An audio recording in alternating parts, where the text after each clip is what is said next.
జగనన్న ఒక్కటే చెప్పాడు, మనం తప్పు చేసి జైలుకి వెళ్తే అవమానంగా భావించాలి కానీ తప్పుడు కేసు వల్ల లోపలికి వెళితే బాధపడాల్సిన అవసరం లేదు చెప్తాడు. జగనన్న ఏదన్నా చెప్తాడు. ఎందుకంటే లోపల ఉంది ఆయన కాదు కదా, నేను కదా లోపల ఉంది. ఈరోజు ఎలా ఉండేటోను ఒకప్పుడు నేను కద్దరు బట్టలు, తెల్ల బట్టలు, మిలమిలలాడే బట్టలు వేసుకొని మల్లెపూ మాదిరి మెరిచేటోడిని. ఈరోజు ఎలా ఉన్నా నేను గణేష్ సినిమాలో కోటా శ్రీనివాసరావు లాగా అయిపోయింది నా పరిస్థితి.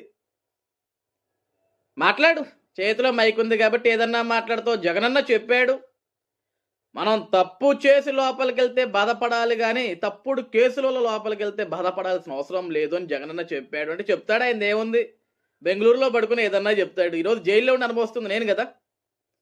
ఈ జగన్ని నమ్ముకొని ఆ పనికి మాలని అదో కొడాలని గడి మాటలు నమ్మి తల్లి లాంటి పార్టీని వదిలేసి తల్లి లాంటి పెద్దావిడిని అవమానించి ఈరోజు మీ దరిద్రపు కూడా పార్టీలోకి వచ్చిన తర్వాత నాకు బట్టిన గత ఏంట్రా అంటే ఇది. నా రూపాన్ని చూసి నేనే భయపడే విధంగా మారిపోయా. అంత దౌర్భాగ్య పరిస్థితిలో ఉన్నా. ఇంకా ఈరోజు నీ చేతికి మైక్ ఇచ్చారు కదా, జగనన్న అది చెప్పాడు, జగనన్న ఇది చెప్పాడు అన్ను.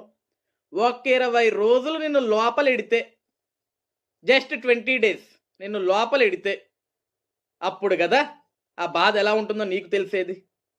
నా టోకెన్ నెంబర్ వచ్చింది, నేను లోపల ఉన్న అనుభవిస్తున్నా. అతి త్వరలో రోజక నీ టోకెన్ నెంబర్ కూడా వస్తుంది. ఈ వంశీకి ఏదైతే గతి పట్టిందో ఈరోజు దానికి మించి ఉంటావు నువ్వు. అప్పుడు మాట్లాడదు గానమ్మా.